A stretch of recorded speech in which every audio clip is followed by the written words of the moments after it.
నెల్లూరు రూరల్లో విశ్వసనీయతకు మరో పదవి లభించింది. సార్వత్రిక ఎన్నికల్లో నెల్లూరు రూరల్ ఎమ్మెల్యే కోటంరెడ్డి శ్రీధర్రెడ్డి గెలుపు కోసం నిరంతరం శ్రమించిన ఇందుపూరు అచ్యుతరెడ్డికి ప్రతిష్టాత్మకమైన శ్రీ వేదగిరి లక్ష్మీ నరసింహస్వామి దేవస్థాన చైర్మన్గా అవకాశం కల్పించారు. ఈ మేరకు దేవాదాయ శాఖ అధికారుల నుంచి కాసేపటి క్రితమే ఉత్తర్వులందాయి. కోటంరెడ్డి శ్రీధర్రెడ్డి అధికార పార్టీని వదిలి 16 నెలల ప్రతిపక్షంలో కష్టకాలంలో ఉన్న సమయంలో పొట్టేపాలెం గ్రామం నుంచి ఇందుపూరు అచ్యుతరెడ్డి, ఆయన తండ్రి శ్రీనివాసులరెడ్డి కోటంరెడ్డి సోదరుల వెంట నడిచారు.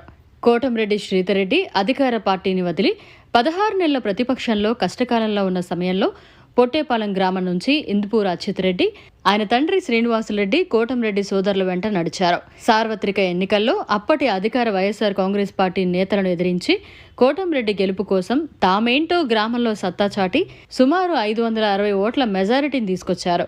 అచ్యుతరెడ్డి జోరుకి వైఎస్ఆర్ కాంగ్రెస్ పార్టీ పొట్టేపాలెం గ్రామంలో చేతులెత్తేసిన పరిస్థితే. నిరంతరం విశ్వసనీయతకు పట్టం కట్టే కోటంరెడ్డి సోదరులు మరోసారి తమను నమ్ముకున్న వారికి కీలకమైన పదవిని అప్పగించారు.